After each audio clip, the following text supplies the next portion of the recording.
has had to struggle for existence. He has had to fight wild animals, famine and sickness, besides having had to be on guard against his fellow man. Nature's dangers were always held in check because he, man, had the power of reason, and with that reason he overcame fear. But when it came to defending himself against others envious of what he possessed, the task of defending himself became more complex because his attackers had invented weapons. At first he feared these weapons because he couldn't immediately understand them. But as soon as he overcame fear, he used his power of reason to fashion defenses against them. He made shields to ward off spears. Then he in turn invented better weapons in order to protect himself. And down through history, the story repeated itself over and over. As arms became more powerful, the defenses surpassed them in strength. But this happened only after fear was overcome. Today, the importance of overcoming fear is far greater than it has ever been.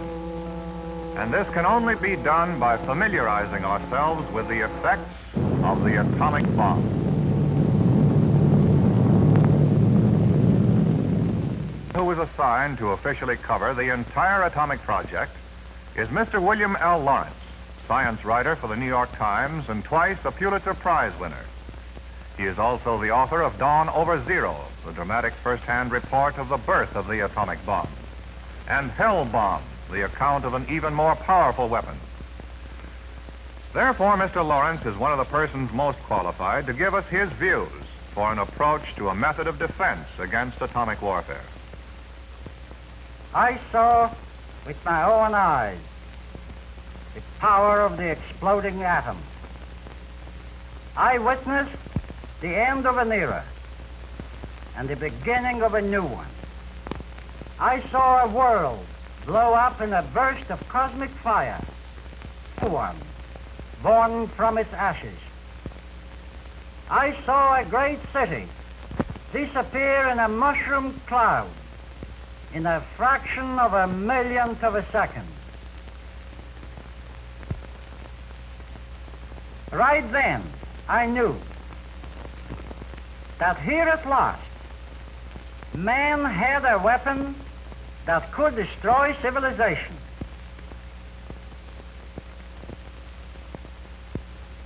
The atomic bomb is the most powerful physical destructive weapon history has ever known. But it is above all a psychological terror weapon.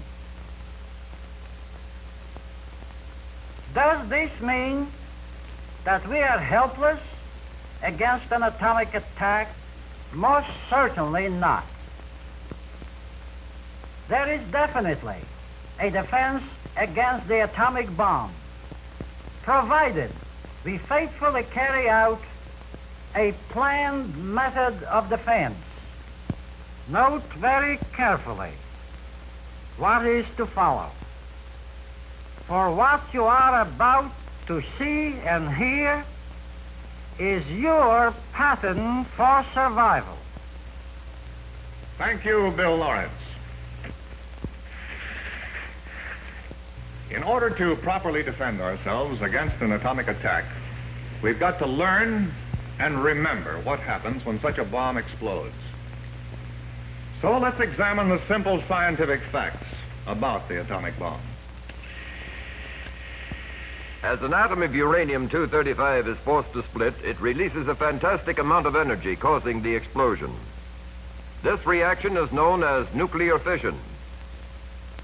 As the atoms explode, they create destruction three ways. First, the shock wave. The force of the explosion pushes the air around and from the center at great speeds. This pressure makes buildings crumble. The effects of the shock wave will be felt for several seconds, similar to an explosion of many thousands of tons of TNT. Second, the bomb discharges a heat wave, which at its source is many times hotter than the sun. This is known as the heat flash. This flash of intense heat lasts only a few seconds, but its intense light can start fires as far away as 2 miles and can inflict serious flash burns unless the skin is protected. Third, the bomb radiates a tremendous amount of gamma rays. These are similar to X-rays. When an air blast occurs, the gamma rays are dissipated within a fraction of a second and do not extend beyond a mile. But if the bomb explodes on the ground, it leaves what is known as residual radiation. In other words, highly radioactive fragments of the bomb are embedded in the ground.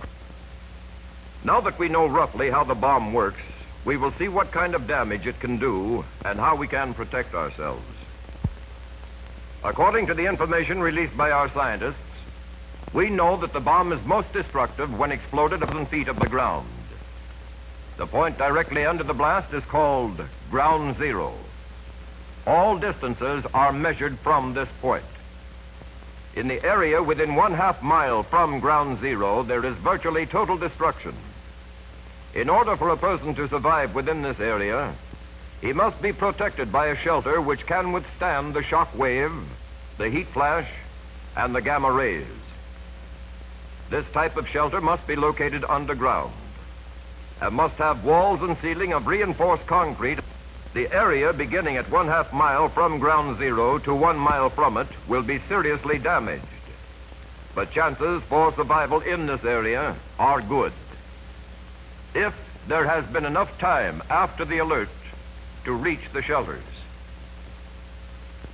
Of those who cannot reach the shelters, many will survive by crouching flat against cement pillars in the basements of heavy concrete buildings. Beyond 1 mile from ground zero, even many who won't have time to reach the shelters will have a good chance to live if they react quickly.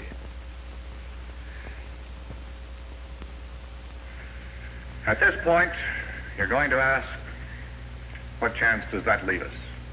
Can anything be done about it? Yes, definitely, and here it is. We've simplified it for you all the way. First, let's begin with the home. If your home has a cellar, you can easily and economically convert it into an ideal shelter by building an outside entrance to it and by reinforcing the ceiling with heavy beams.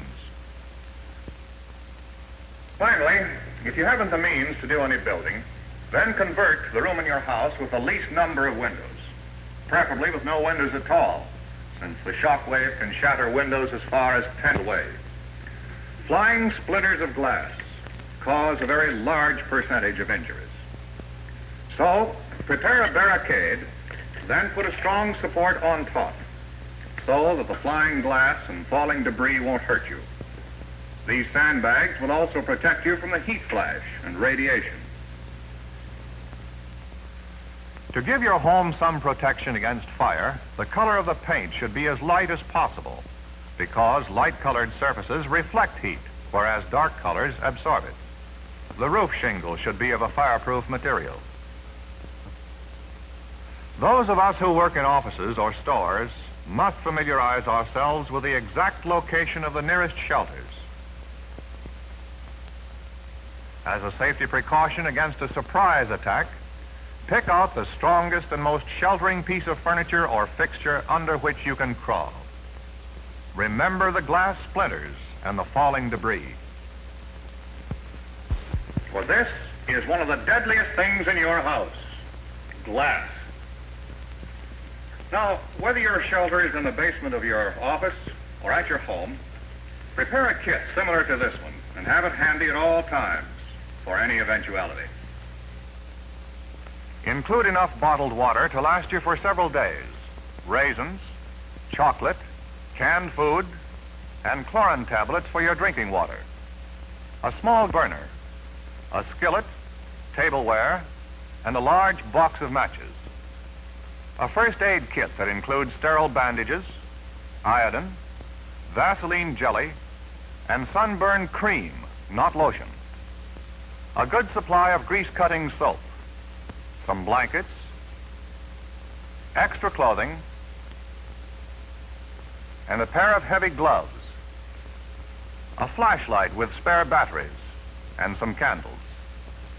a Red Cross first aid handbook, a handbook on defense against atomic warfare, a map of your city and one of your neighboring counties, and photostatic copies of your identification papers. A portable radio with spare batteries. Well, those are the material preparations. But what should you personally do? How should you act? It's unlikely, of course, that an enemy will completely surprise us. But even with warning, will you act sensibly, without panic?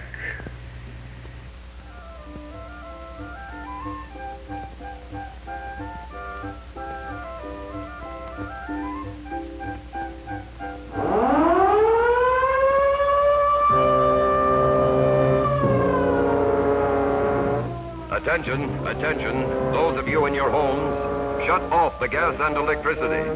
Draw all the curtains and close the Venetian blinds if you have them. This precaution will reduce injuries from broken glass. Run to your shelters. Do not go outside, but if you absolutely must, wear loose-fitting white clothing which will reflect light and heat.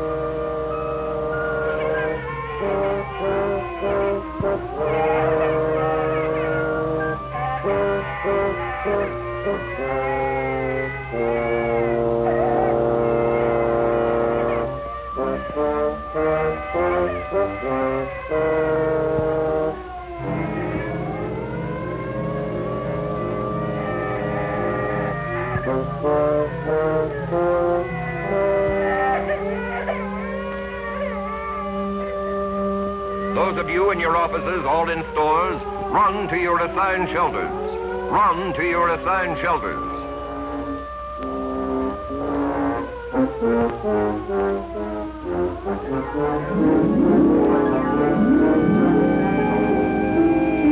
Attention, all those who are in the streets. Run for the nearest shelter, but run as close to the walls of buildings as possible.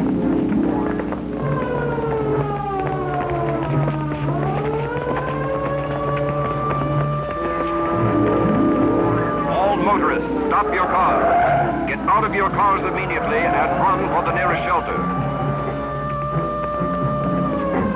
Get out of that car. It's dangerous. Get out from the middle of the street. While you're running, keep close to the building.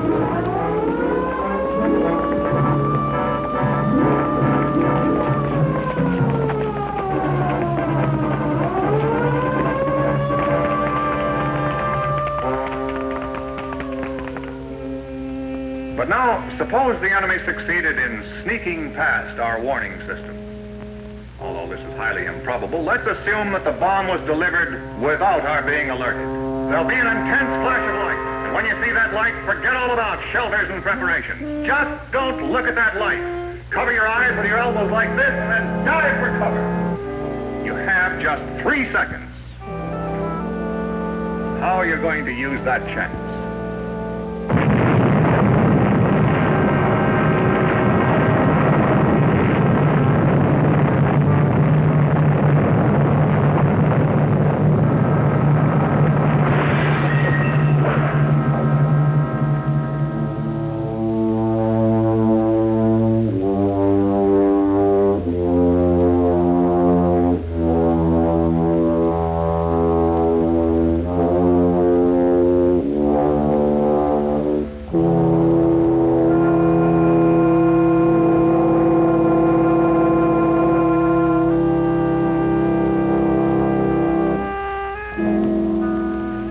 What you have just seen is the worst that could happen. But remembering this might someday save your life.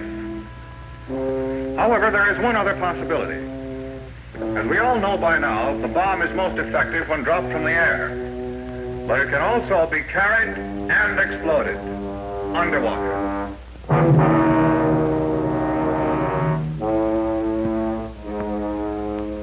Those of us who either work or live near important harbor installations must consider the possibility of a water burst.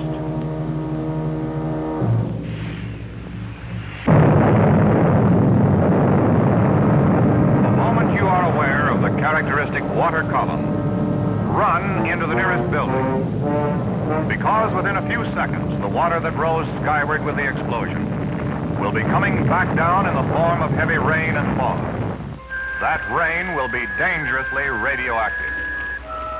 Keep to the center of the building in order to get as much material and distance between yourself and that radioactive water. Keep away from windows and exterior walls. Then stay where you are, and even then, act only as directed by the authorities. Well, there you have it. The bomb will have struck. Some of us will have perished. But most of us, those who will have taken the necessary precautions, will be safe.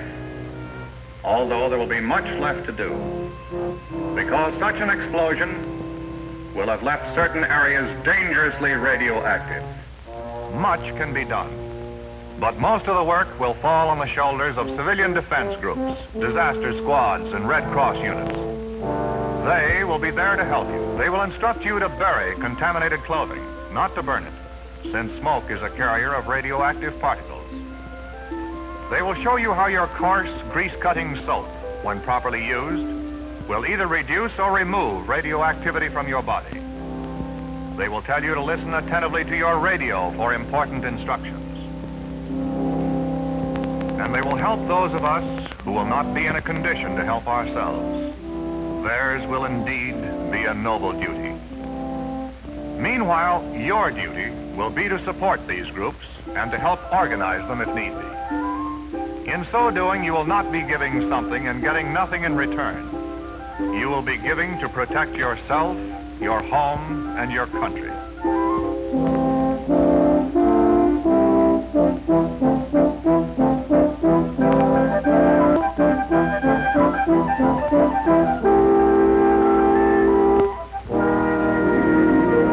In learning to defend yourself and your family, you are shaping the survival of your way of life, of your heritage and your future. And in that future, there shall come a time when the atomic force will be used to give us all a better life.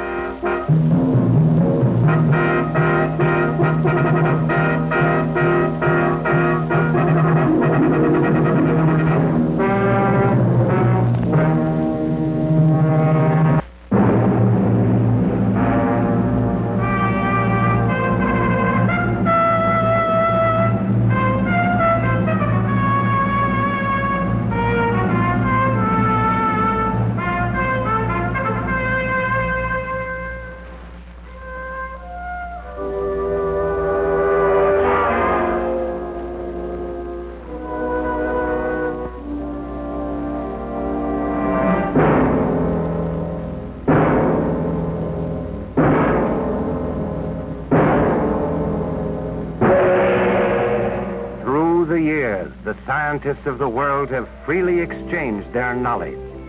This worldwide search for truth has led to the greatest of all discoveries, atomic energy. No one scientist or nation is responsible. The periodic law of the elements was discovered by Mendeleev, a Russian. The electron by Thomson, an Englishman. The theory of relativity by Einstein, a German. The atomic nucleus by Rutherford, a New Zealander.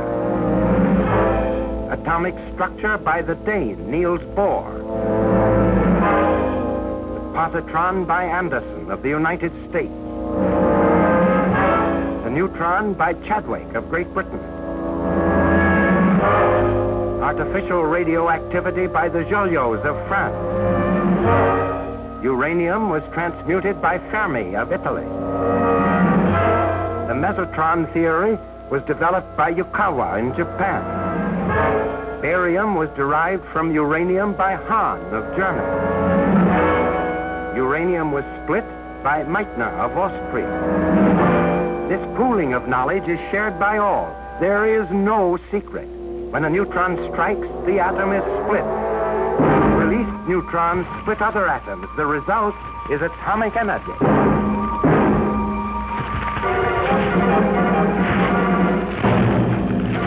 Shall the people of the world use this energy for the destruction or the betterment of mankind? The United States used this power to destroy Hiroshima.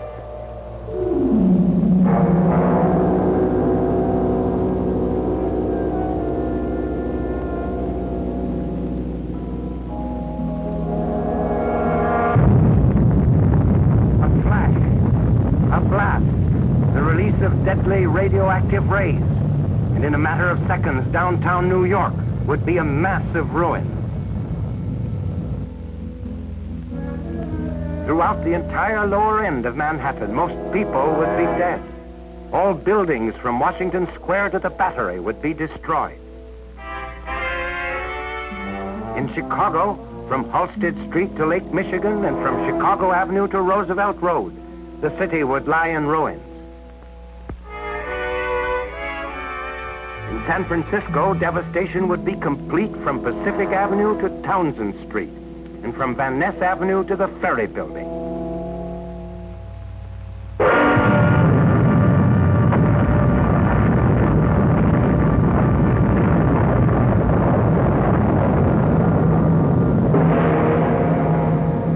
One atomic bomb did this to a city and its people.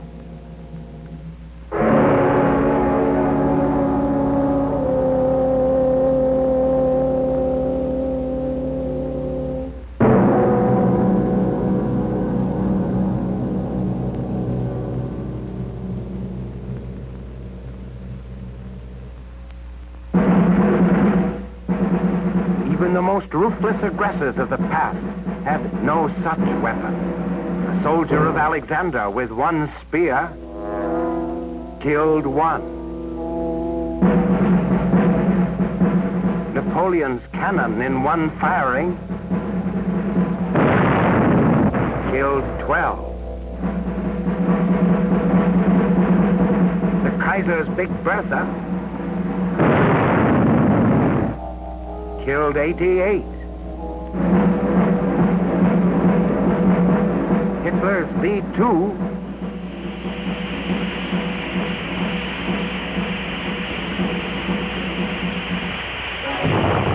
killed 168. Japan's war against the United States ended after a B-29 dropped one atomic bomb that killed close to 100,000.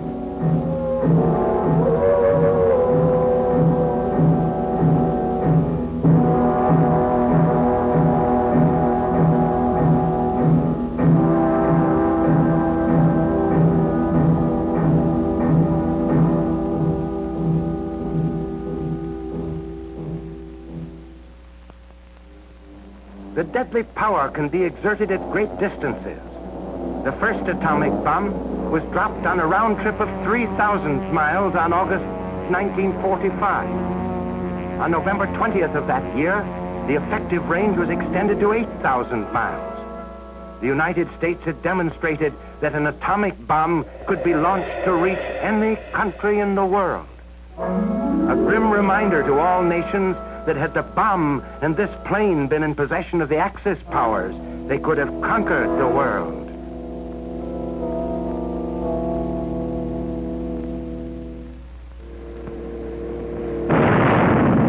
There would have been no defense against this weapon. A single plane would have broken through to destroy the heart of London.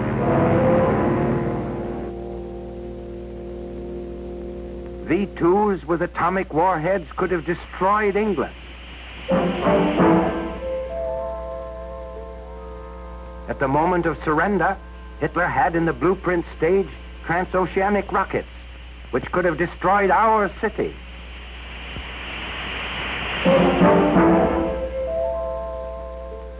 U-boats could have surfaced off our shores and launched atomic rockets against vital targets.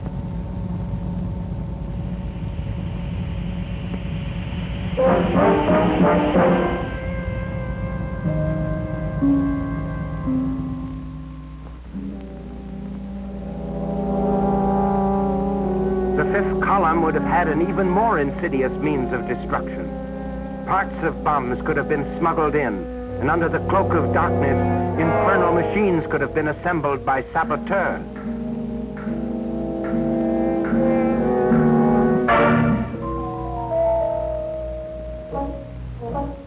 It is therefore an imperative necessity that all the nations of the world unite to avert catastrophe.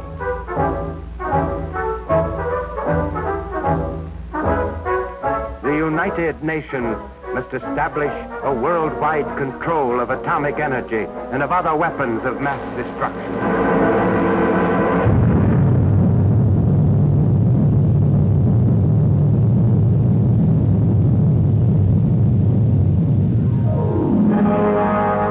Representatives of the peoples of the world must together make laws which will abolish war, laws which will hold the individual in all lands responsible for crime against world peace.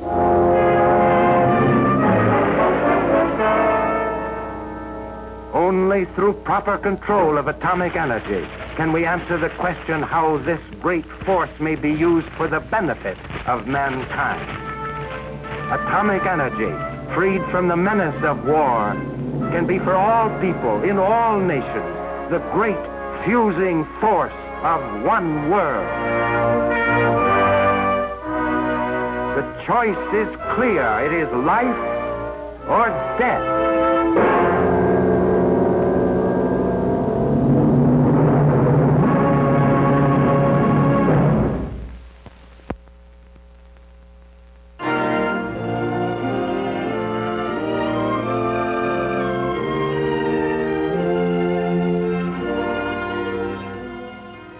At the Atomic Energy Commission's Nevada test site, I covered the story of Operation Q, a program to test how the things we use in our everyday lives are affected by atomic blast.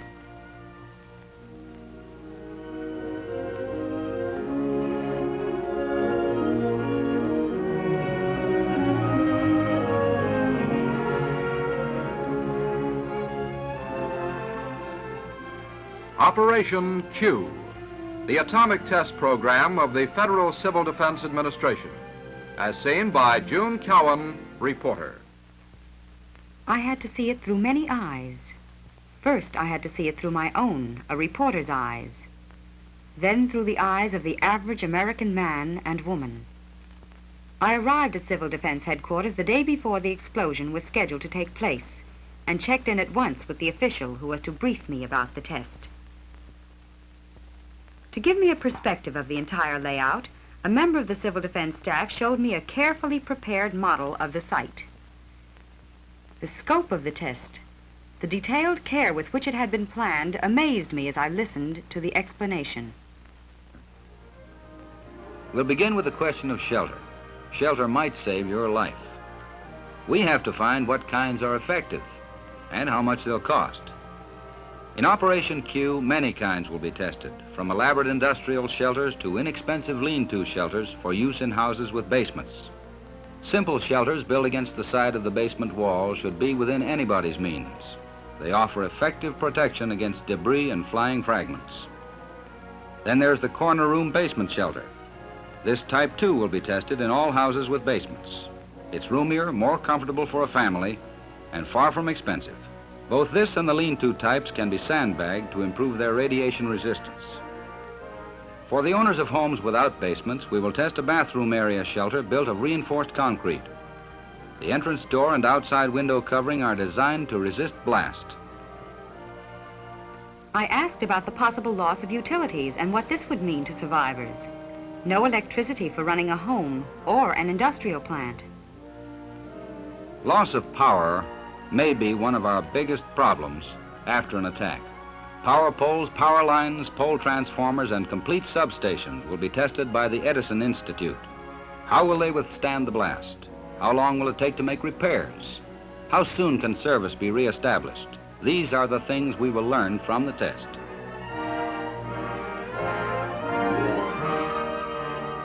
One complete transformer substation has been erected relatively close to the shot tower. A second substation and power lines have been placed at a much greater distance from the tower. Thinking about news during an atomic attack, I asked about radio towers. Two kinds are to be tested. One tower is self-supporting without guy wires. The other has supporting cables. Both types are very common. Nearby, a complete radio transmitter will actually broadcast from tape before the shot to be picked up by radios in the test houses. Both liquefied petroleum and natural gas facilities will be tested. We want to know if the fittings and connections will stand the test, and if there will be fires. All equipment is installed and checked by technical experts from the LP Gas Association and the American Gas Association. A supply tank of 18,000 gallons capacity, partially filled with propane and complete with feed pipes. A weighing and storage house and delivery platform has been erected on the test site. I need hardly tell you that I was anxious to learn all I could about the various types of houses to be tested. 5 types of residences are to be exposed to the blast. First, a single-story frame rambler without a basement, built on a concrete slab. Second, a 2-story masonry with basement, constructed of brick backed with 4-inch cinder block. Third, a single-story reinforced masonry house without a basement. The 4th type of house is a single-story rambler of precast, lightweight concrete. Walls and roof panels were joined to each other by welding steel lugs. The 5th is a redesigned house similar to one previously tested in Operation Doorstep. Results were studied to provide additional strength in the new design at a cost increase of approximately 10%. That's the real purpose of testing these houses, to find their weak points. Through the cooperation of the furniture and appliance industries, household furnishings are being installed in the houses. Mannequin families supplied by private industry will represent Mr. and Mrs. America. Interior home furnishings donated by industry were complete in every detail. I looked at some of the mannequins sitting around so indifferently. Naturally, I was very interested in preparations for the testing of textiles and synthetic fabrics. Rows of mannequins are set up out in the open, facing the blast. Each item of clothing and each color was carefully selected to give much-needed survival information. I was especially interested in the food test program. Canned and packaged foods were to be tested. As a mother and housewife, this appealed to me. I had a good many questions to ask. Would food in the average home be safe to eat after a blast? Food testing in Operation Q is planned to answer this and other vital questions. Some foods will be tested in the houses stored in the usual way. Other foods, including fresh meats, butter, and similar perishables, will be tested just below the level of the ground at 3 positions along the main test line. This will expose the food to high-intensity radiation without risking destruction of the containers by the blast. A few heavy containers will, however, be left in an exposed position above ground. All will be exposed according to plan to give us the most survival information. The night of the actual explosion, or rather the early morning, came at last. On Media Hill, television equipment was ready to bring the test into homes from coast to coast. Reporters, commentators, military and civil defense observers all had a purpose: to study the results of this explosion. At a position a mile forward from Media Hill, the Civil Defense Field Exercise Group had assembled with their equipment. Federal Civil Defense Administrator Val Peterson was with this group of state and city civil defense volunteers. A small group of civil defense volunteers were to occupy a trench relatively close to ground zero. On Media Hill, where I remained, there was hot coffee, last-minute briefings, and more waiting. But it seemed no time at all before the loudspeaker warned, H-1 minute. Put on your goggles. Observers without goggles must face away from the blast. On the silent desert, the test objects waited. H-10 seconds. 9, 8, 7, 6, 5, 4, 3, 2, 1, 0.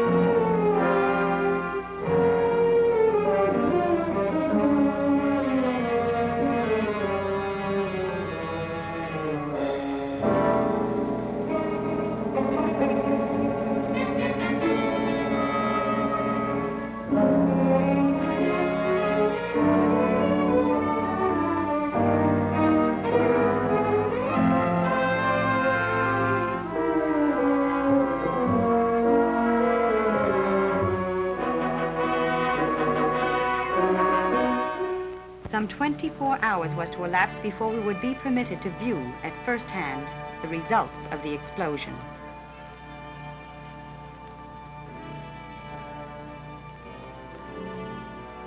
This is what remained of the masonry house that was not reinforced.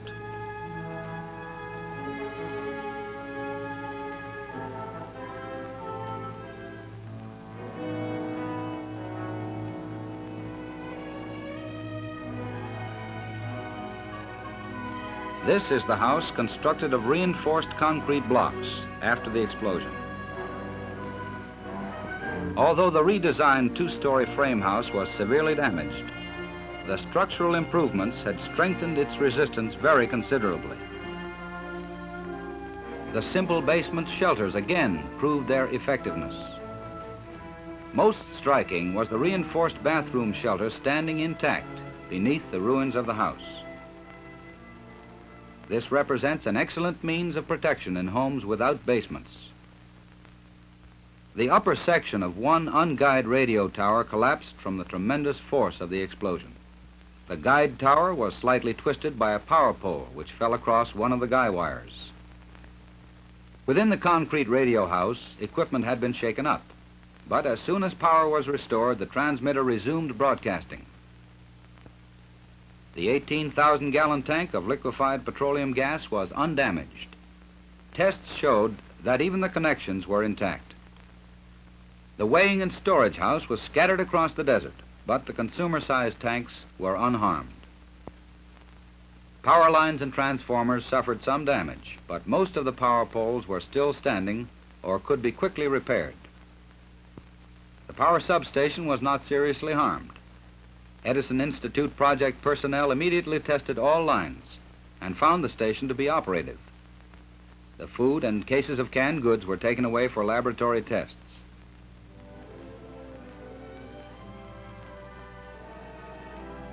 Do you remember this young lady and the pattern of the dress she was wearing? This tattoo mark was left beneath the dark pattern. And this young man? This is how the blast charred and faded the outer layer of his new dark suit. During all of this activity, the mass feeding group was improvising to feed the test observers. I particularly remember some roast beef. It was done to perfection and roasted in cans, which could have been salvaged from demolished buildings. I watched the people eating and realized that mass feeding is an important job in civil defense. I took a last look at the debris and devastation. This time it was only a test, a well-planned test, but not a real attack. It was a test of the things we use and live with.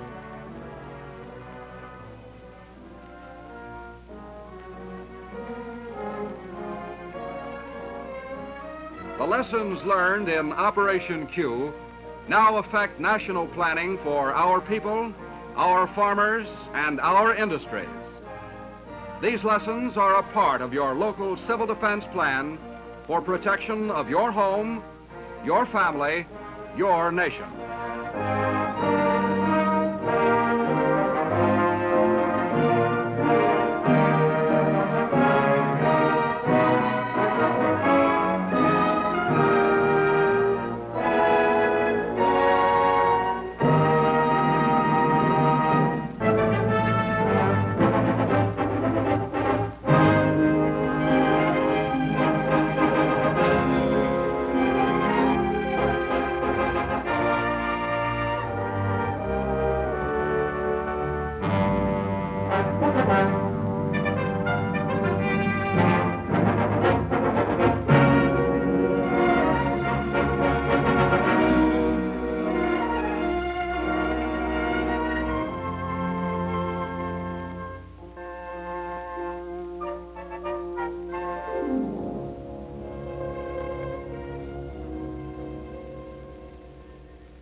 Hello? Hello, Chris.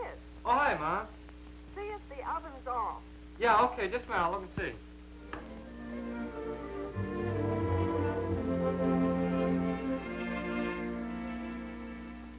Hello? That's off. It is? Are you sure? Are you sure everything's turned off? All right. I'll be home in about an hour. Goodbye, dear.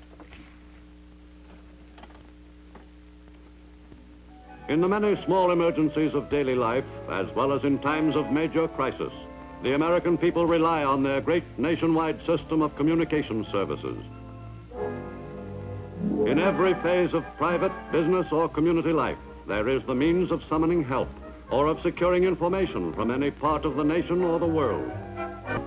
Syracuse has its entertainment centers as well as a bustling business life. The city takes pride in the excellence of its municipal service departments and in its school system, which is among the best in the nation.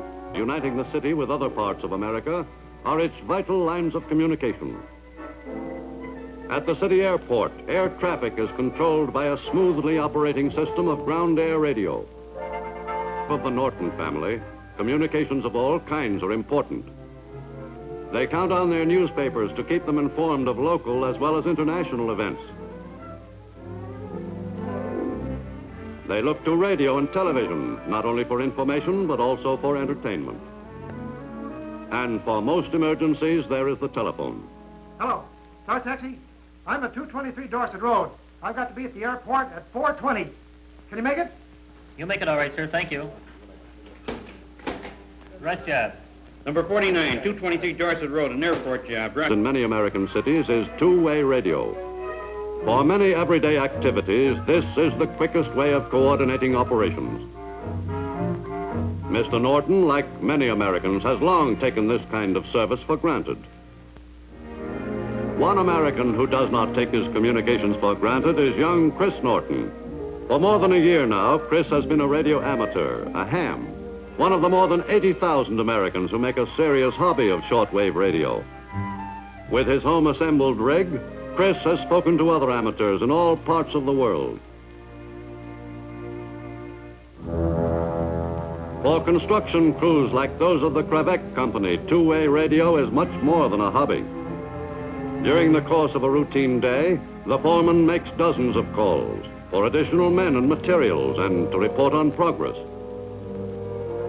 Occasionally, an emergency arises.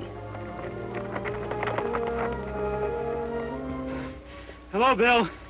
There's been an accident up on the highway, alongside where we're working. 2 cars, about 6 people. Notified a city hospital. Calling Mobile 2. Calling Mobile 2. Calling Mobile 2. Dr. Scott speaking. Where are you? We're on our way back. There's been an accident on Highway 11, just beyond South Bay Road. Okay, we'll go right over.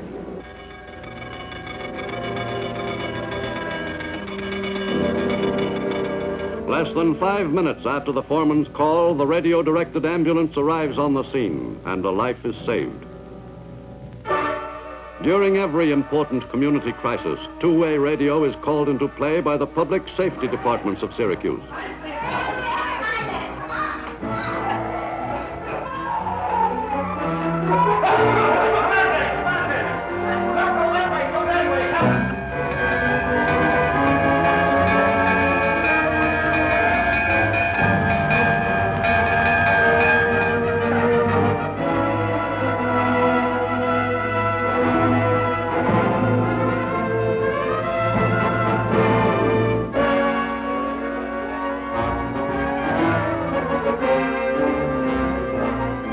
Car 63, fire, Borden and McLennan.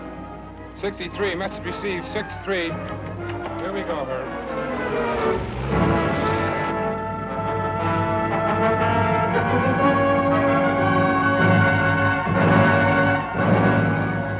Prompt and efficient teamwork by the city departments aids in getting the blaze under control. Chief Conley talking. Send me 2 pumpers and a hook and ladder. The utility rig from the lighting company shut off the gas main. There's a main valve half a block north of the fire. Get there as fast as you can and turn it off. Right. Go ahead. Fire at Borden and McLennan. Get over there and keep us posted. Okay. Hi, Red. How you doing?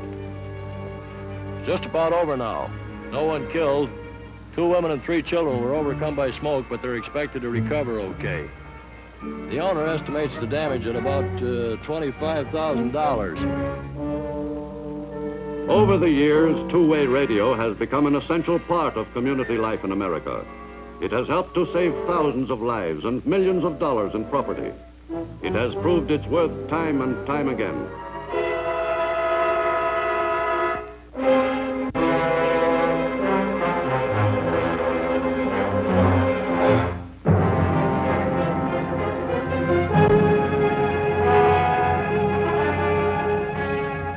At the most unexpected times, cities throughout the world have been exposed to destruction from floods, storms, fires, earthquakes, and other disasters. At these times, the lives of those in the community depend on the efficiency with which rescue teams can work together. Today, as in all the major industrial centers of the nation, civic leaders in Syracuse are laying plans to meet the gravest emergency their city can possibly face. Of paramount importance in their planning is the role of two-way radio, at a time when other communications facilities may become inoperative. Colonel, our communications men are holding a meeting next Tuesday. You suppose you could be on hand to tell us something about the situation which we may have to face? Sure, I'll make it a point to be there. Fine. You've done a good job in setting up our station, Jim. Is it operating now? Oh, yes. We always have a man on duty, and there's a large auxiliary group standing by. I'd like to see your setup. Well, I think that can be arranged. Do you have time to see it today? I think so. Fine.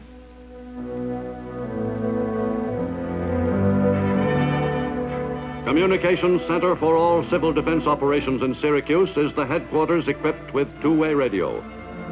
In any citywide emergency, this radio center would become the coordination point for all essential community activities. And the life of the city would depend upon the uninterrupted functioning of its equipment.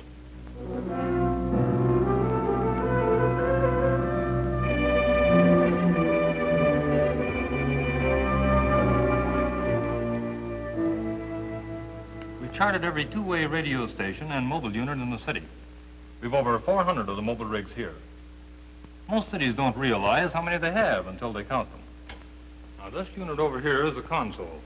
Jack is our head operator. You tell the Colonel about this unit, Jack? Okay. We've got over a dozen different radio systems here, Colonel. Police department, fire department, ambulances, hospitals, 5 cab companies, construction company, power company, county highway department, and so on. I see. What goes on over here? Well, as you probably know, Colonel, this is the operations table. Since we're the coordinating center, of course, we'll have our civil defense officials here. And in addition, we'll have working at this table the officials of cooperating city departments and private companies. That way, the officials who normally run these activities will be in charge of their own men.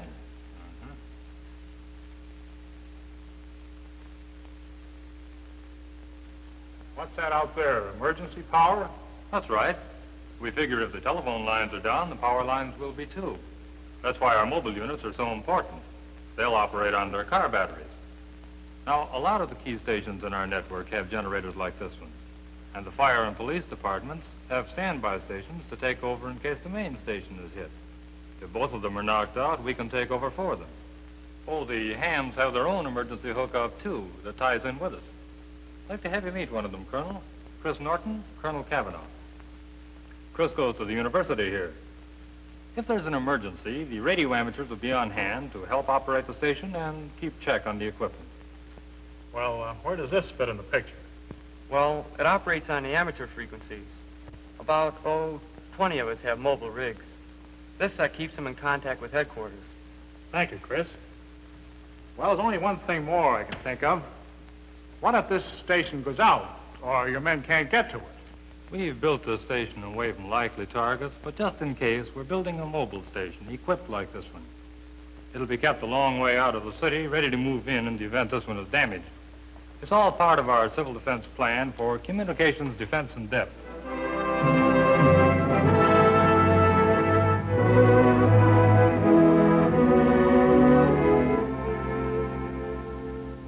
As you can see, we can't predict the kind of raid that might take place or how your city would be affected.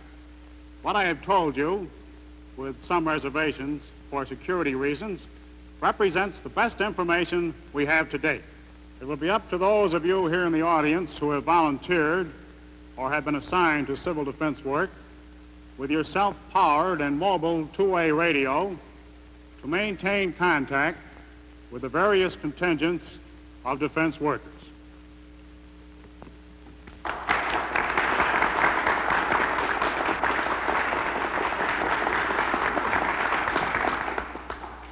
Colonel Cavanaugh has given you a picture of what might happen to Syracuse in the event of an attack.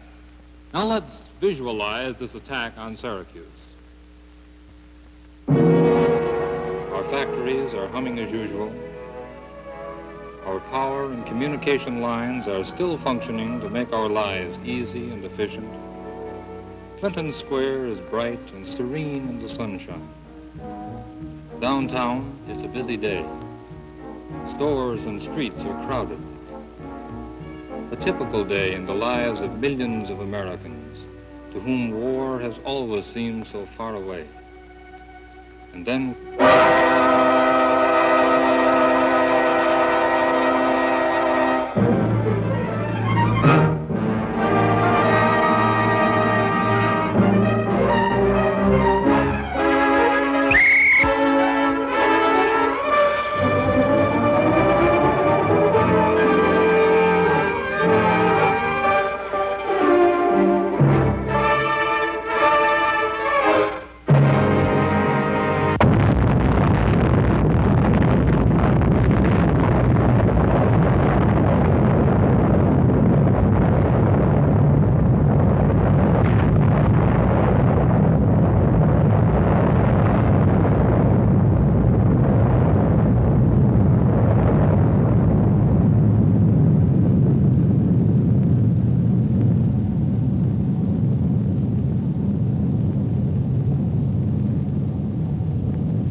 Telephones and most of the power lines are out. Police on auxiliary power and fire department operating from standby station. No other stations reporting. We've taken over for the non-operating stations. How about the mobile units? About two-thirds reporting.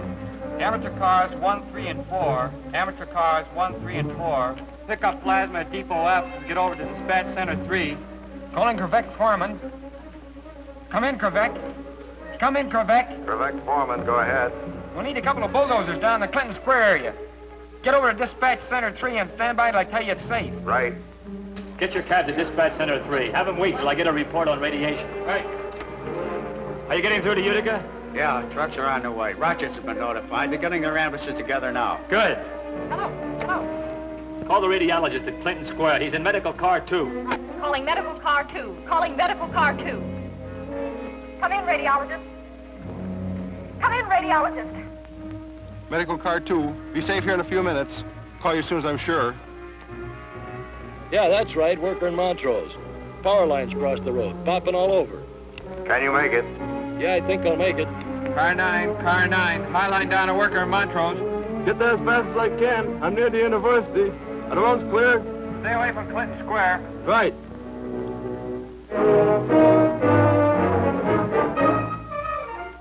It's okay now. Radiation safe now. Crews can come in. It's all clear. Good. Dispatch Center 3. Dispatch Center 3. All clear in the Clinton Square area. Craybeck crew move in first. Medical cars follow. Cabs evacuate as many as you can to the state fairgrounds. It's pretty clear now on Erie Boulevard. Call in if you hit any bottlenecks. Call in if you hit any bottlenecks. Right. We're on our way. Okay, folks. Let's go.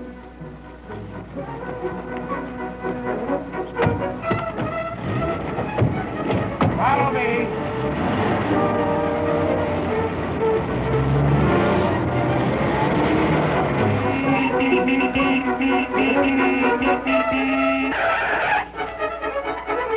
Park Hill School's burning bad. Any kids in there? Over 300. Chief, there's a bad one at Park Hill School. Oh, that's terrible.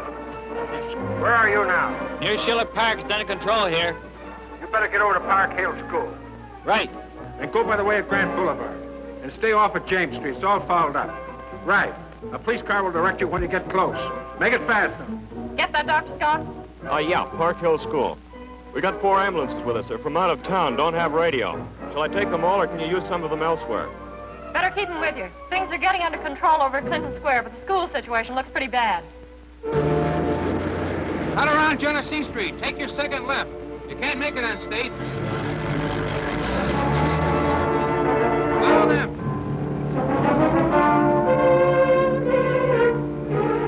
Just passed a good half mile on the boulevard. Near the railroad now. Road blocked up ahead with wreckage. Okay, we'll get it cleared. Keep us posted as you move along. Hey, John, another roadblock out on State Fair Boulevard near the overpass. Okay. Highway Crew 3. Highway Crew 3. Come in, please. Come in, please. Crew 3 reporting. Got another job for you. Get ready, boys. Here we go again. Fire's almost out at the school. Are the children all out? I believe so. We're taking a count now. Good work. The kids are all out. That's great, Chief.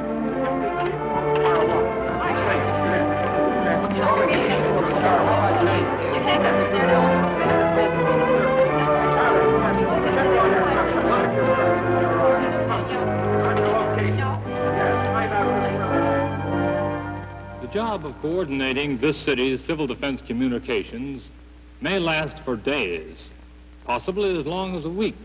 We'll never really know what the job will be until we're actually faced with it. We may never have to face it at all. But I think that we can say that as far as communications are concerned, Syracuse is ready for any emergency.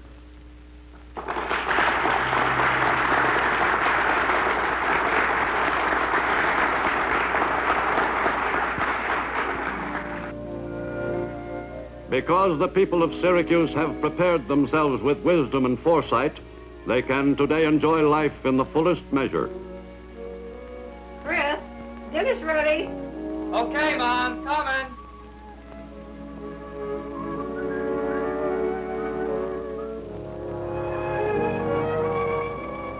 Theirs is the sense of security and well-being, which is the real strength of a nation dedicated to peace and freedom, confident of the future.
For an informal review of nuclear radiations and their effect on humans, a sunlit pool with all the trimmings serves as a suitable launching spot, offering an approach that is sufficiently scientific and scenic.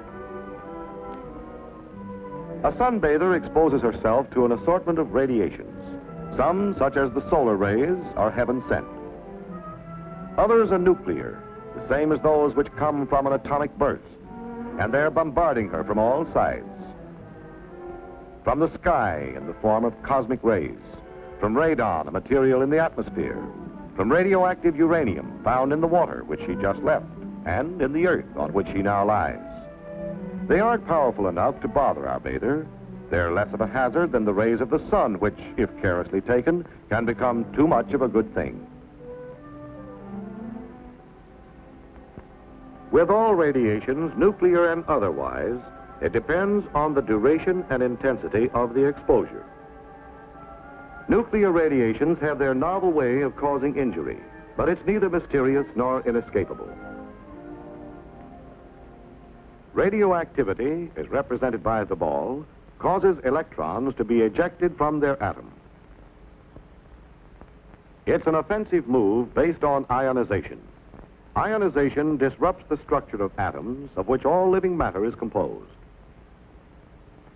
An atom is part of a molecule, and molecules are parts of the cell. The cell is the structural and functional unit of all living matter, a tiny machine with a basic job to do. Cells operating with thousands of other cells of various shapes and performing special chores make up tissues and organs. Organs are departments in a complex factory, the human body, which is engaged in the manufacture of an important product, life. An atom then seems unimportant and infinitesimal, a tiny cog on a small wheel in a miniature machine which, if multiplied millions of times, forms the going concern that is you. But if enough of the cogs are broken through ionizing radiation, the gears grind, the machines falter and stop, the factory shuts down. Each of the 4 kinds of missiles discharged by radioactive substances has its own ballistic behavior. To observe them attacking the body, they must be symbolized far out of proportion, magnified millions of times. Gamma rays are the most penetrating, but the least ionizing. Not so penetrating, but more ionizing, are neutrons, which are not rays, but particles. Neutrons and gamma rays are external dangers, able to shoot into the human body easily. Alpha particles cannot penetrate the skin.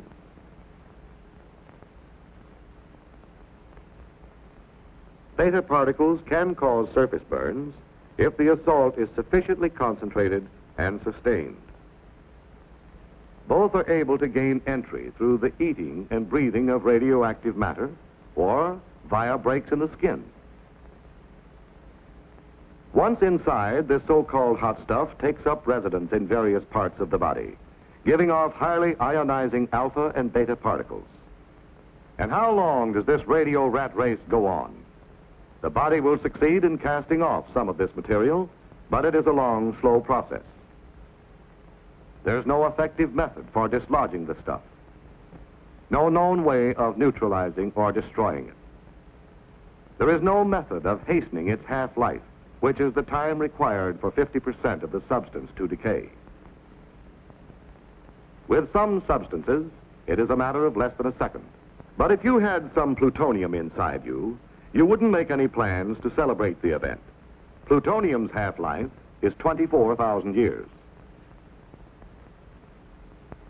The various kinds of cells which make up the parts of the body differ in their vulnerability to radiations. Most sensitive are lymph cells, such as those found in the tonsils. Next is bone marrow, which manufactures red and white blood cells.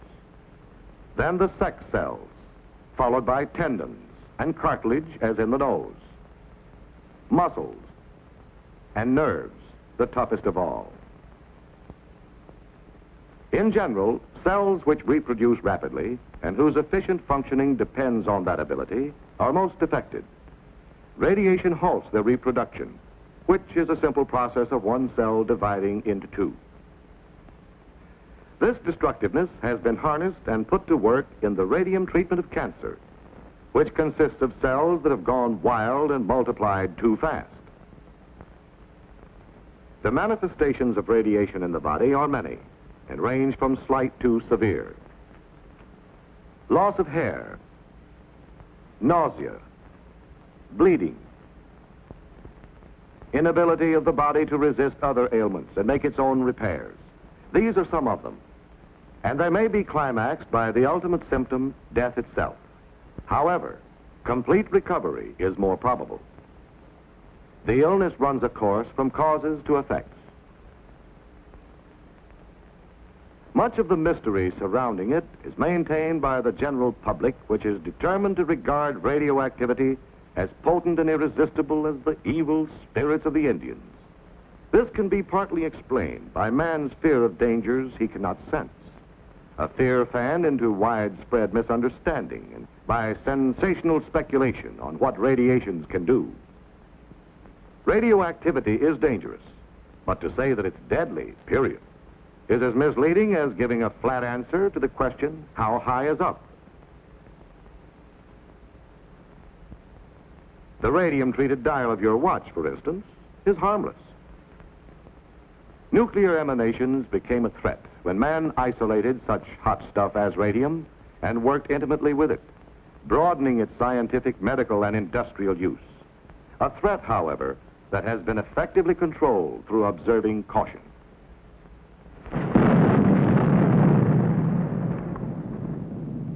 Not even the atomic bomb burst, man's boldest venture in releasing atomic power, is the DDT of humanity from which there is no escape. For it has its known limits, calling for preventive measures as clear-cut as those doctors lay down in telling people how to ward off infectious diseases.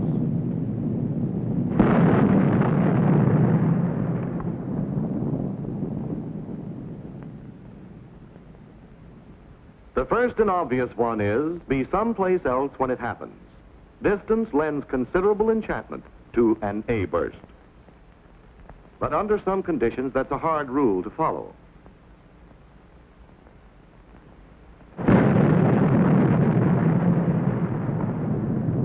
Atomic warfare, for instance, might allow little choice in the matter. So if you can't stay away from it, you must stay with it, as safely as possible and properly protected. Proper protection is based on what we know about the penetration of gamma rays and neutrons. The ability of a shielding material to stop them is expressed in half thickness, the thickness necessary to reduce the radiation's intensity 1/2.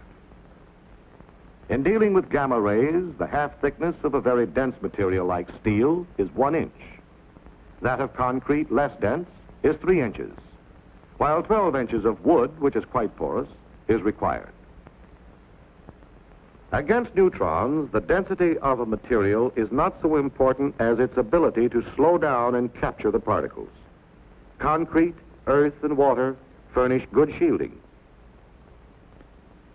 The best shelters, then, against the gamma and neutron bombardment released by an atomic explosion are strong, reinforced structures.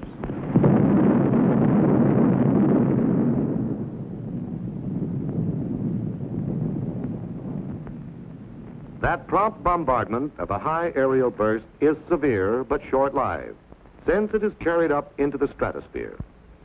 It's safe to go into the area under the explosion about 2 minutes after it occurs.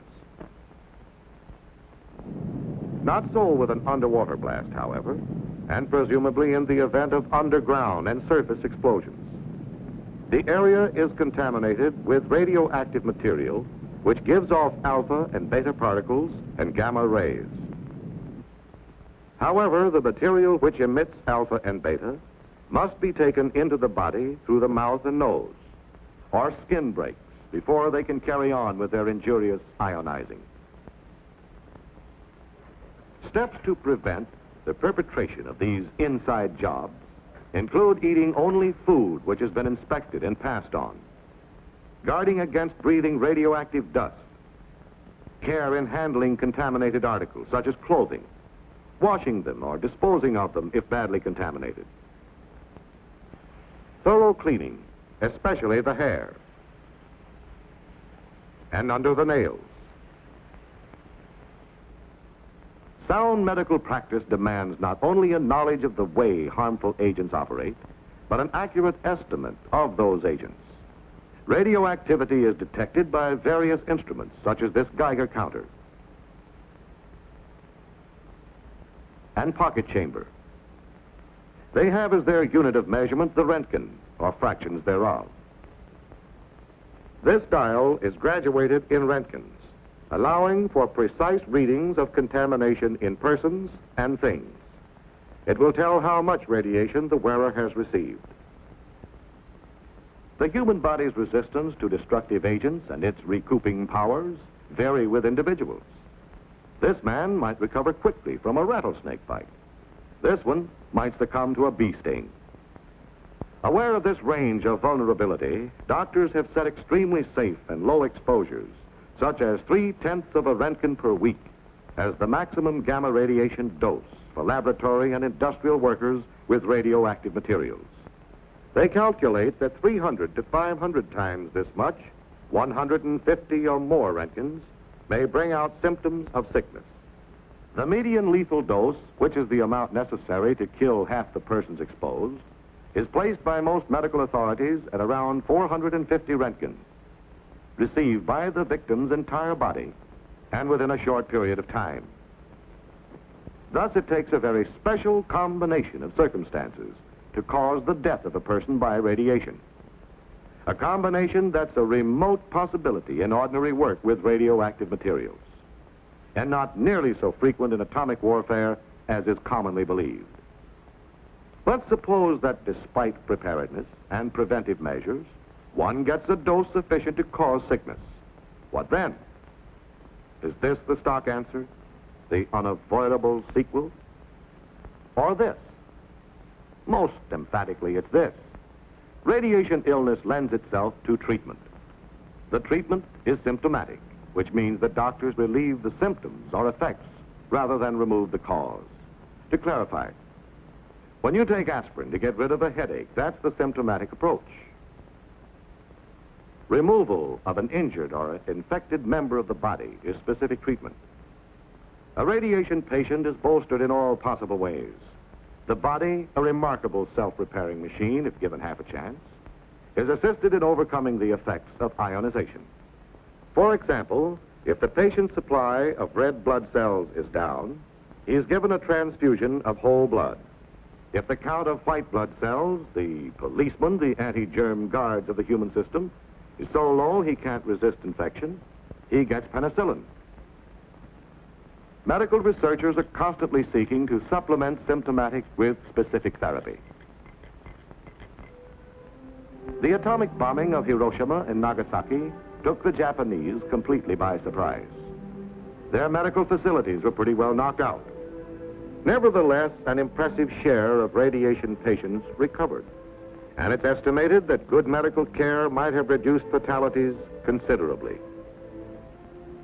The Japanese didn't have that kind of care, yet the deaths attributed to the bomb's radioactivity made up a small part of the total, about 15%. It is reasonably assumed, though, that many who were killed by the bomb's other destructive forces sustained radiation doses that would ultimately have proved fatal. In short, they were burned and beaten into oblivion before they had a chance to die from radiation, which puts the finger squarely upon one of the major fallacies in the public attitude toward atomic weapons. It's the fallacy of devoting 85% of one's worrying capacity to an agent that constitutes only about 15% of an atomic bomb's destroying potential. And that's unsound. Doesn't fit. If you must worry, concentrate on the blast effect of an A-bomb. It's prompt and devastating. It causes a gigantic rearrangement of things, a complete change of scenery, and means sudden death to those who chance to be in the way when it's happening. Don't forget the fires that follow. Consider the flash heat, which changes the complexion of all that it strikes. Bear in mind always that blast and heat are an A-bomb's most powerful weapons, that their lethal range is greater and their effects much quicker than the radiation. Blast and heat are hazards that warrant concern but not panic, because they aren't new or novel. They're the same forces of World War II's conventional bombings, which some of you may have experienced, and you did all right. You're here.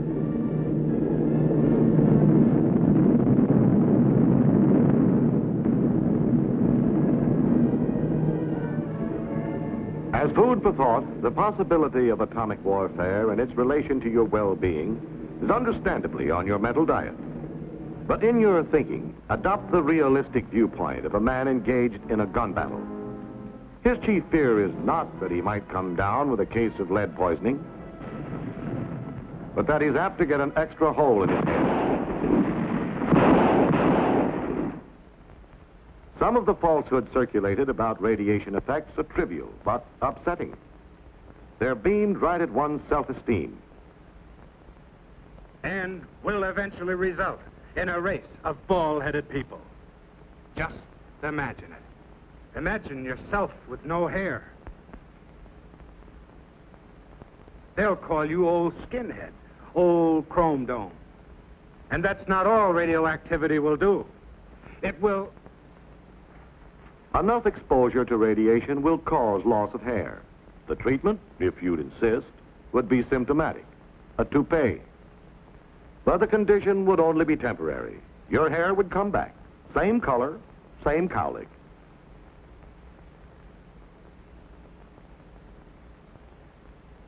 A fear that is grossly built up in popular print is that radiation will cause impotence, which is the mechanical inability of a man to fulfill his sexual role.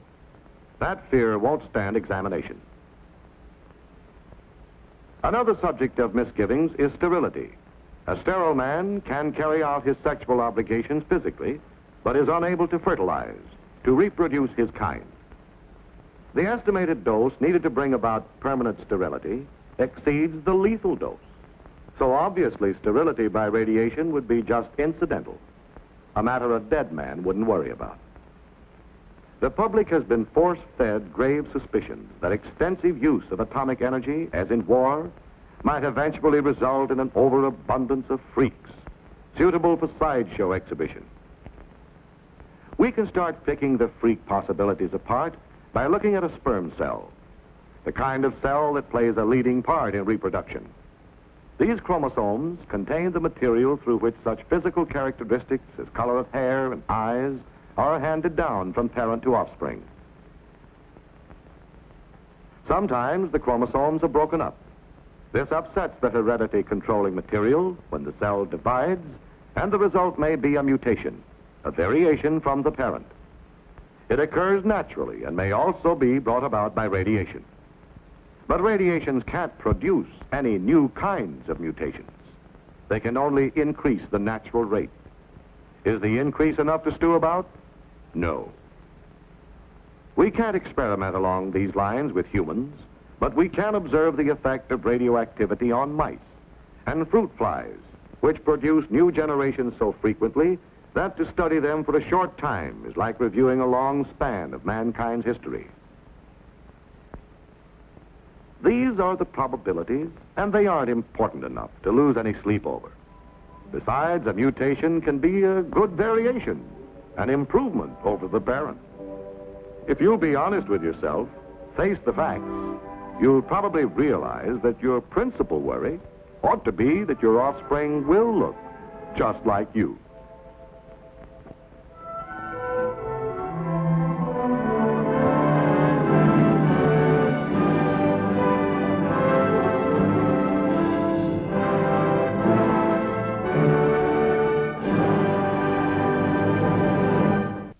For community shelters, marked and licensed with the consent of their owners, and pre-stocked by the federal government with austere supplies for its occupants for a 2-week period.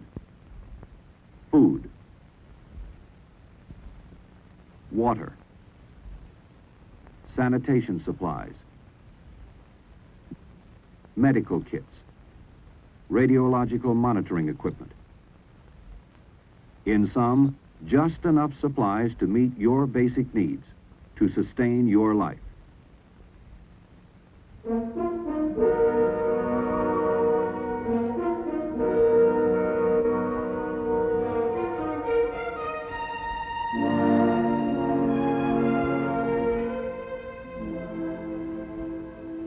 It is quiet in the suburbs. In the wake of disaster, you and members of your family are entering upon your own experience in survival, in your own home shelter. Pre-stocked with food and water supplies, enjoying certain comforts denied those who will live out this period in a public shelter. But wholly dependent on your own decisions. In fact, strictly on your own for your existence until it is safe for you to leave the shelter.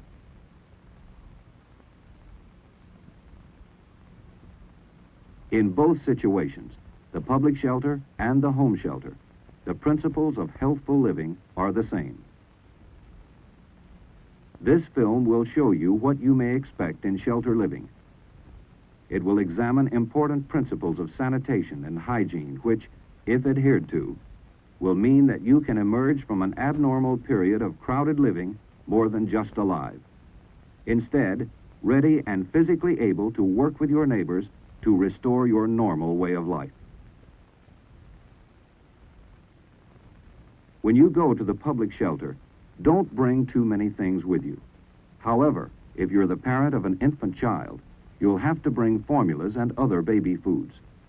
And if you have certain dietary needs, you'll have to bring these special foods along, although they should be foods that do not require cooking. In fact, don't bring anything that needs cooking. That also goes for perishable foods. They'll have to be left outside with the shelter manager faced with the problem later on of what to do with them. In short, the less you bring to the public shelter, the better.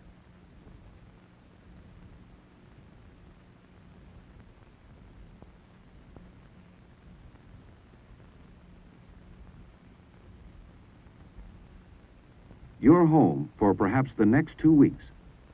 Not all community shelters will look the same or be outfitted the same. Some will have bunks or cots. Some will provide blankets. Some may have, in addition to the austere food and water supplies provided by the federal government, supplementary supplies along with the means of preparing and serving them. Nevertheless, though there is no standard interior or uniform provisioning for the public shelter, there will be, even in minimal conditions, the essentials to get you through this most important period. Waiting out decay of dangerous radioactive fallout from a nuclear disaster.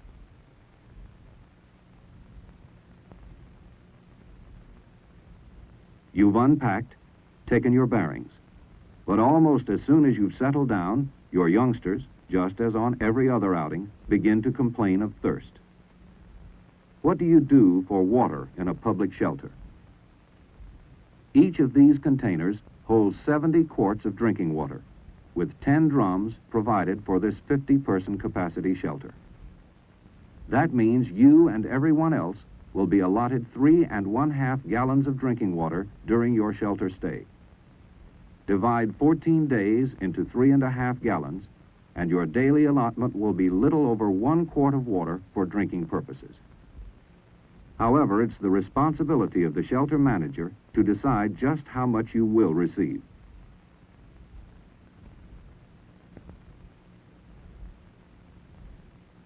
Earlier, your shelter leaders explored the building's own water supply to determine whether the shelter's provisions might be supplemented from other sources. Water, for example, can be drawn from this hot water tank if required later on. Water within the pipes isn't likely to be contaminated by fallout.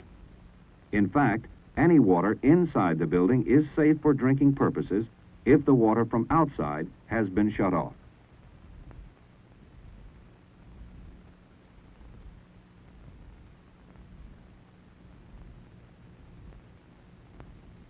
The moment everyone is waiting for, lunch. If you have brought infant foods, they can be warmed by exposing their containers directly to body heat. As for your own lunch, your main and probably only dish in a federally stocked shelter will be no different from what you've had for breakfast or dinner. A simple diet, easy to fix, and no dishes to wash.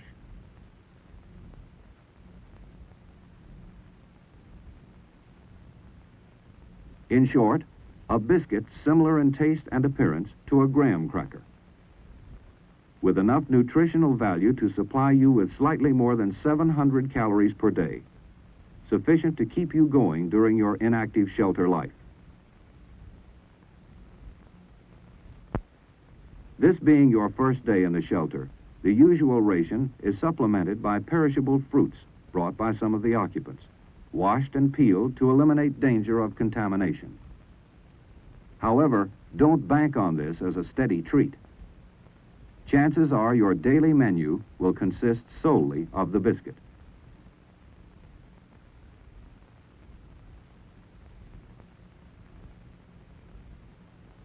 In the home shelter, the family has stocked its water supply beforehand.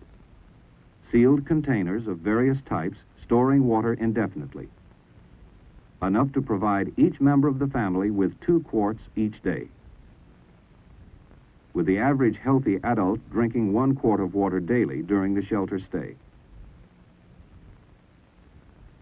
But there are ways to supplement this home shelter water supply. For example, canned or bottled soft drinks, as well as milk, soups, fruit juices, and liquids from canned fruits and vegetables. However, at the first warning of possible disaster, the family head took a number of precautions to ensure an even larger backup to the home shelter water supply. On the alert signal, I knew I had certain things to do. First, turn off the main water intake valve controlling the water supply into our home so that water contaminated by fallout would not be drawn into our household system. Next, to permit the free flow of water in our system, opening the hot water faucet very slightly in our top floor bathroom, a means of allowing air to leak in, thus releasing water at lower levels. Even before those steps, however, I'd turned off the gas to our basement hot water tank. Most homes have a 30 to 40 gallon reserve supply of water.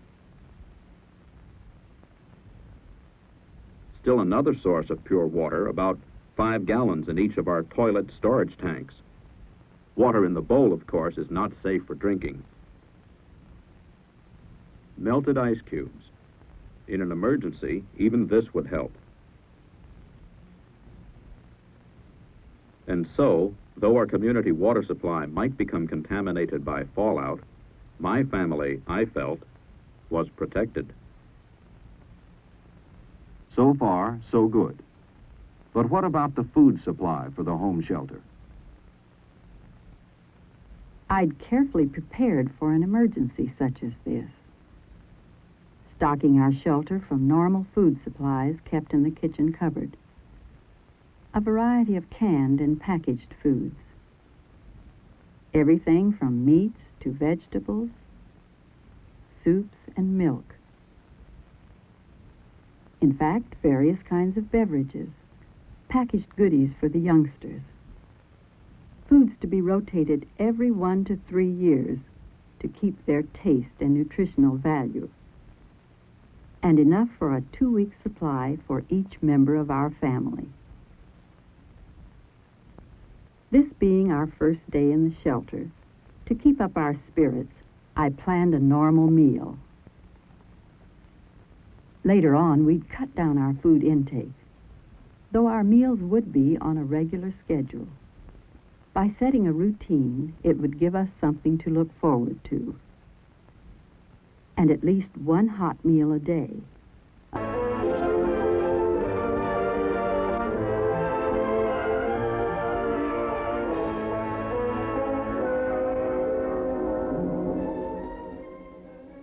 Medical self-help is an emergency measure to be used only in cases of sudden or extraordinary misfortune.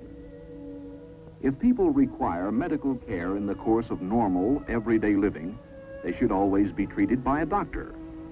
However, when disaster strikes, you may not be able to obtain trained medical aid in time. There are many forms of disaster. They can happen to you and your family at any moment. This film is one of a series on medical self-help. Its purpose is to teach you what to do in an emergency situation when there is no doctor. This is a dead man.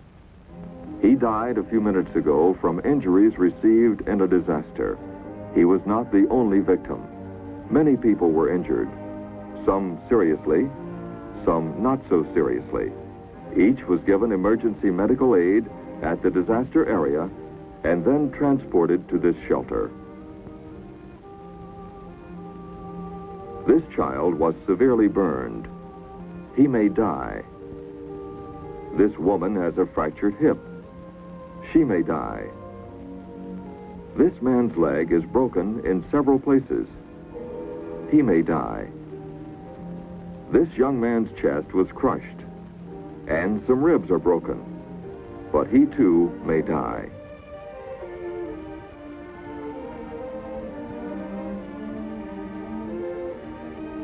And this woman was struck by flying glass. She has only flesh wounds, but she too may die.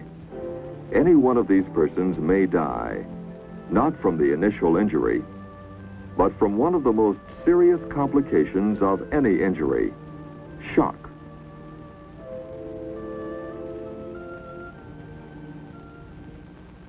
What is shock?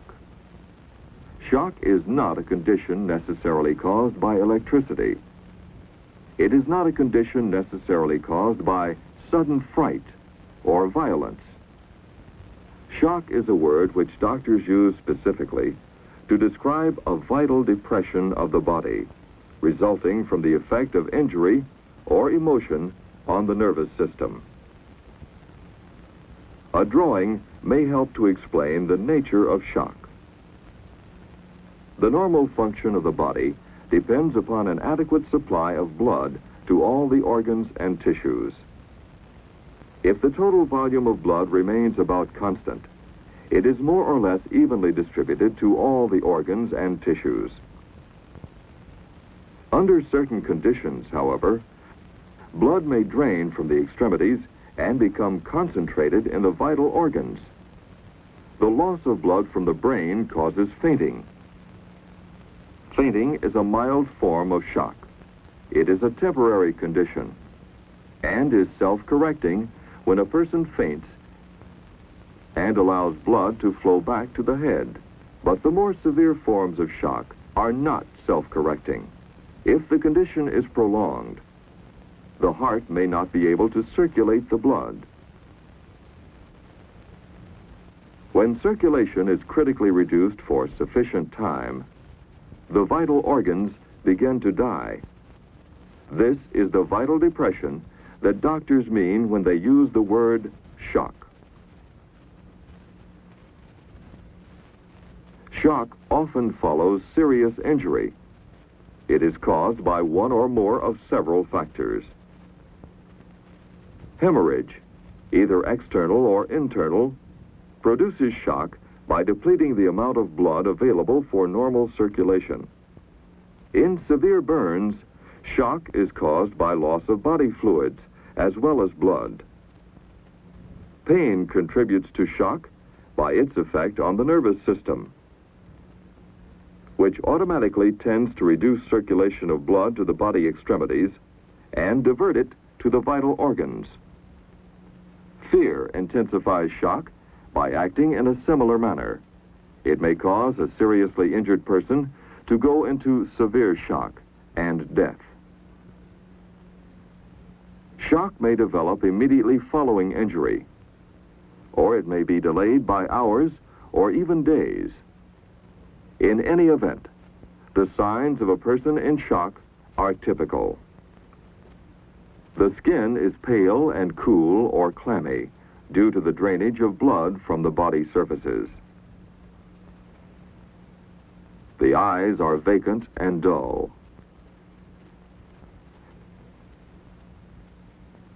They may appear to be sunken into their sockets.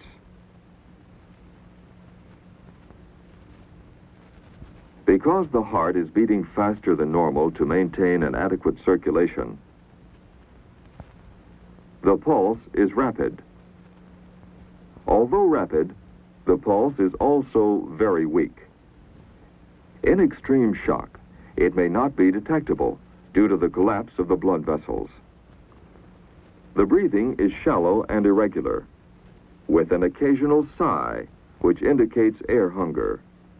This is a sign of diminished oxygen supply to the tissues. The victim may be restless, apprehensive, or in extreme anxiety. His fear of dying or being crippled gravely contributes to the deepening of shock. When you recognize the signs of shock, you must act quickly to prevent it from becoming worse. Remember, uncontrolled shock is always fatal. The first countermeasure against shock is to keep the injured person lying flat on his back and to loosen any tight clothing. This helps to restore blood circulation to the head and chest, as well as lessen demands on the heart. If a person in shock has a head injury or extreme difficulty in breathing, the head and shoulders should be slightly elevated. This helps to control bleeding and to make breathing easier. Before doing this, make sure the victim does not have a neck or spinal injury. The second countermeasure against shock is to conserve body warmth. Insulate the victim against loss of body heat by putting a cover over her. But do not let her become overheated, for this would contribute to further loss of body fluids by sweating. Make her comfortable by loosening her clothing, and reassure her that everything is being done for her safety.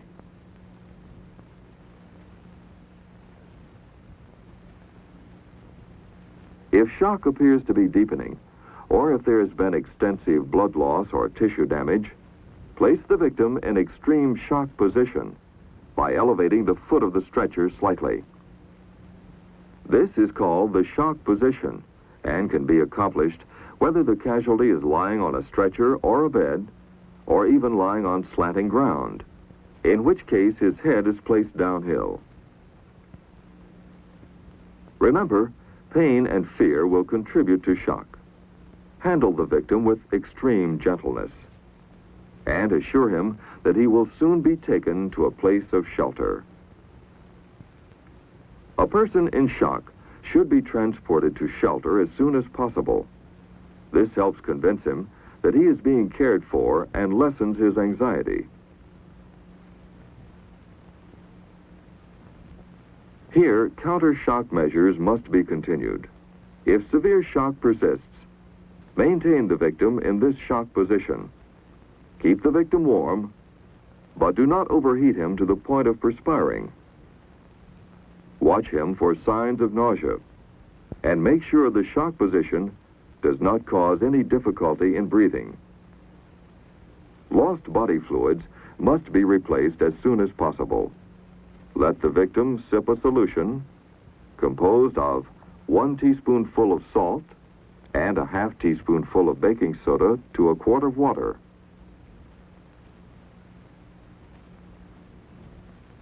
If this is not available, give him plain water at room temperature. He should take a half glass every quarter of an hour, sipping slowly. Give fluids only if the victim is conscious and does not have nausea. Never give alcohol. Nausea and vomiting commonly occur in prolonged or deep shock. This is a serious complication for 2 reasons. The victim may choke to death on his own vomit, and vomiting intensifies weakness and loss of body fluids. To prevent choking, the victim should be positioned face down, with his head turned to one side. Watch him closely to make sure vomit is not sucked back into his throat. The face down position should be used whenever a person in shock is unconscious or even semi-conscious. Although the signs of shock are typical, its occurrence varies with different individuals, as well as the severity of their injuries.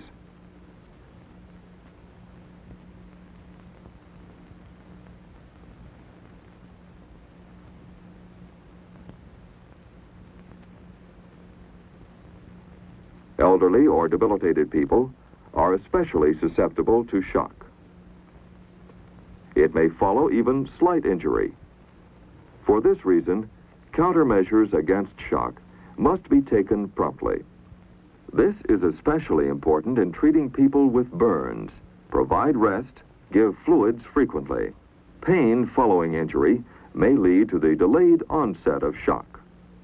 Keep the pain victim flat on his back and give aspirin or similar pain relievers.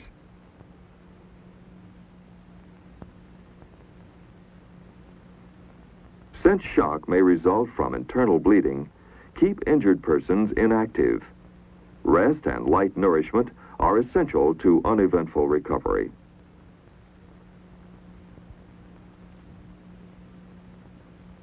At a time of disaster, shock may develop in persons whose injuries are actually slight, but whose emotions of horror and fear and sensations of pain are greatly magnified by the events which have taken place. By recognizing this possibility and routinely taking countermeasures against shock, you may prevent its occurrence. It is easier to prevent shock than to treat it. You can do this by keeping an injured person lying down, relieved of extreme pain, protected against chilling, and given the vital support of comfort and nursing care. In providing emergency medical aid for the injured, remember 3 life-saving steps you must take promptly at the site of rescue. Restore breathing, control hemorrhage, and combat shock. Combating shock is not a single act.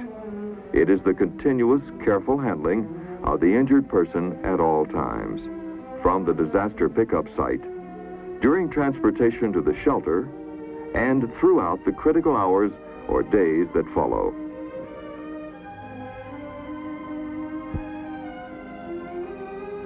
In a disaster, more lives can be saved by the prevention or early treatment of shock than by any other single measure of emergency medical aid.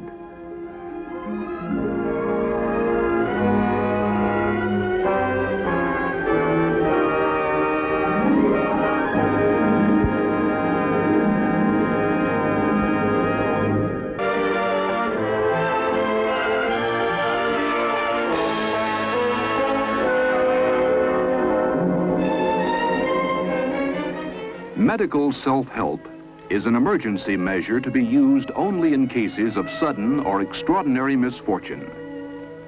If people require medical care in the course of normal, everyday living, they should always be treated by a doctor. However, when disaster strikes, you may not be able to obtain trained medical aid in time. There are many forms of disaster. They can happen to you and your family at any moment. This film is one of a series on medical self-help. Its purpose is to teach you what to do in an emergency situation when there is no doctor.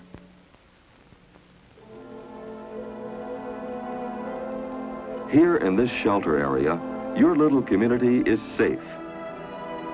You are, however, cut off from the outside world. What will you do? There will be children around you. Problems of medical care will arise. And while there are many similarities in caring for children and adults, there will be problems peculiar to children, those of feeding, disease, and emotional stress. And of course, there will be extra difficulties in caring for the infant and the newborn. The normal newborn baby actually needs little care at first, since he will usually sleep most of the time. He should be a healthy red, but soon he will turn to pink. Don't worry if his skin has a mottled look. This is perfectly natural. The baby may even be jumpy and have jerky motions. Often, he he is startled by loud noises, and sometimes his breathing may be noisy, due primarily to mucus in his throat. All this is quite usual and should not worry the mother. During the first week or so, the baby may have a slight yellowish discharge from his eyes, and his initial bowel movement will probably be black or greenish, later becoming yellow and rather soft. Again, this is perfectly normal. Check the umbilical cord area to make sure it isn't bleeding. Wrap something clean around the baby's waist to keep the navel covered. This will also help to keep him warm. A newborn baby needs plenty of warmth, but avoid excessive covering. If the shelter water supply is limited, don't use it to clean the baby. Save it for drinking. Any leftover may be used to wash your own hands. Always make sure your hands are clean before touching the baby. As for keeping him clean, oiled cotton will do very well. In a pinch, even salad oil will work. Because a newborn baby is extremely susceptible to infection, keep other people, especially children, away from him. In emergency situations, breastfeeding is the most desirable.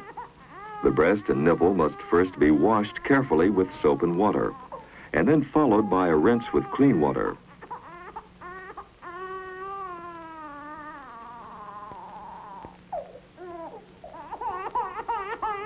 The baby may be put to breast immediately after birth, and then every 3 to 4 hours after that.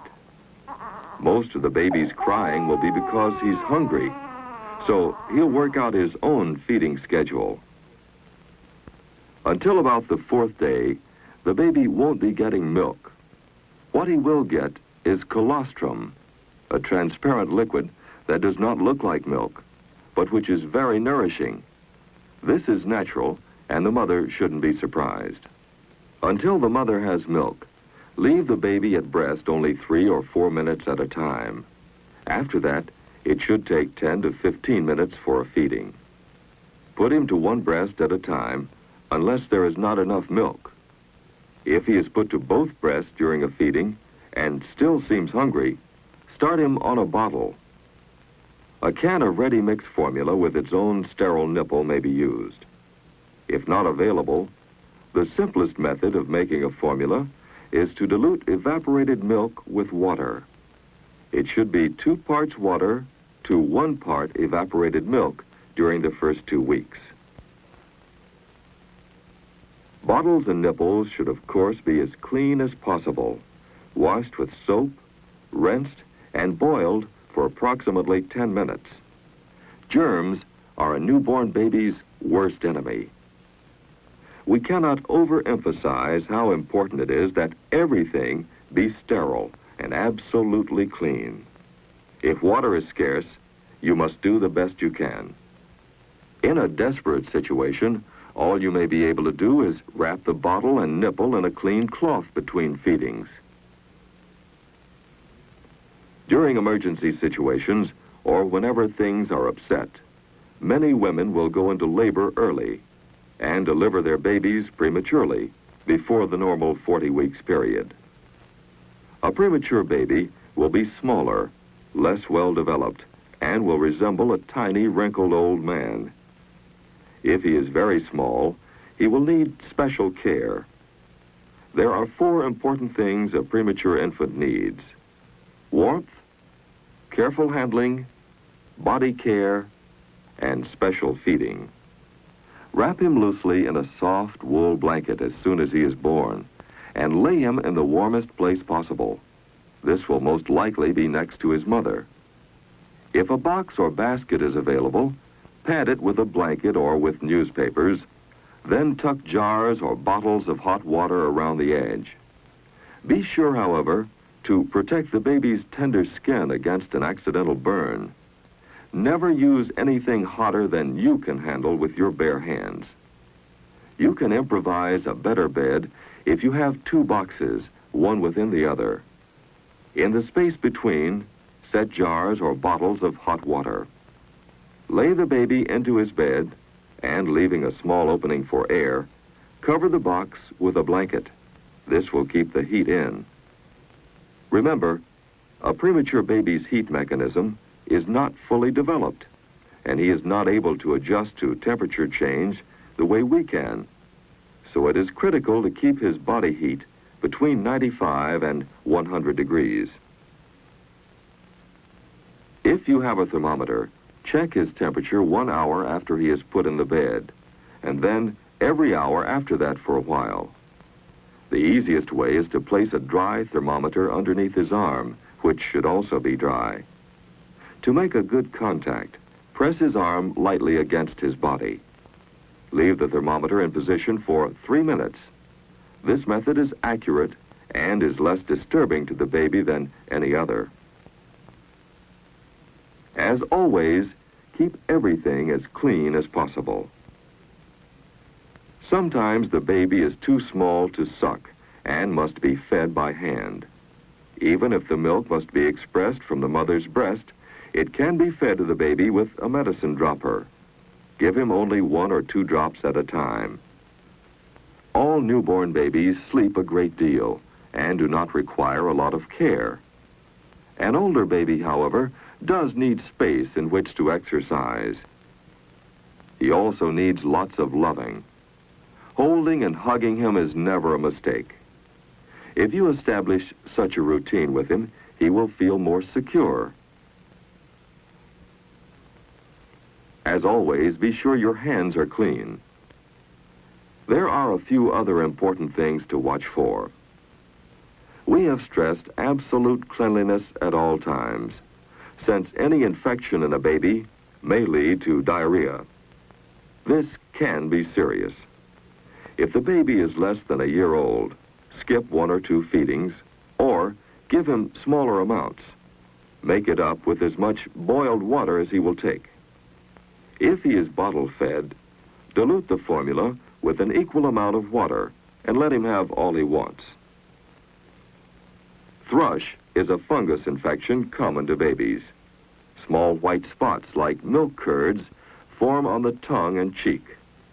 The cause is dirt from the nipple, bottle, or mother's hands.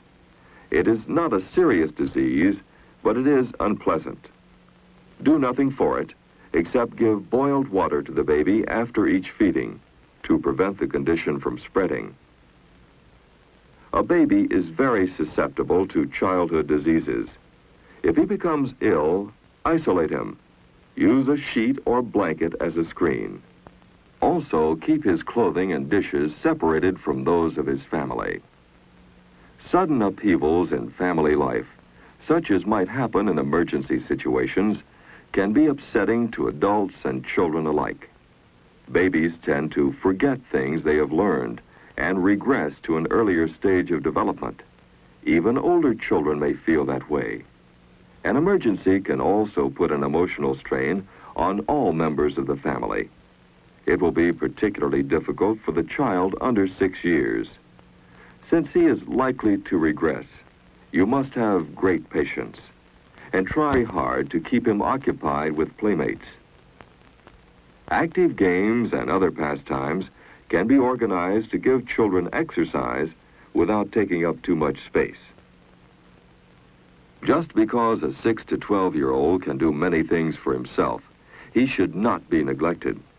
Remember, he is still a child who needs comfort, good talk, and reassurance about his fears. Efforts must be made to include him in games and activities. Giving him small jobs and having him participate in group projects are ways to get him to join the crowd and enjoy living. The child growing into his teens is entering a most difficult time in his life. In a serious emergency, he may react in many different ways. He may feel he is almost an adult and try to act the way he thinks an adult would. Teeners are always unpredictable, and an emergency situation may exaggerate their behavior, sometimes even to the point of hysteria. Mature adult guidance should always be applied in such cases. You won't have to invent useless games. There are many things a teenager can do to really help, whether for his own family or others in the shelter. Teenagers can be of invaluable assistance, but they will need assistance and support from you. Even though a teenager accepts extra responsibility, you must remember that he is not an adult with an adult's strength and stamina. Basically, the needs of teenagers and other children will be similar to those of their normal daily lives. Encouragement, reassurance, a mixture of work and play, and nourishment. During an emergency, families should be kept together, and everyone should have jobs assigned.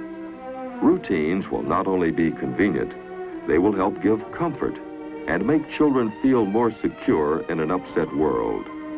Keeping busy is the best thing for everyone. And there just isn't any situation where someone ever suffered from too much understanding. The more cooperation a family gives in both work and play, the faster and easier time will pass in an emergency situation.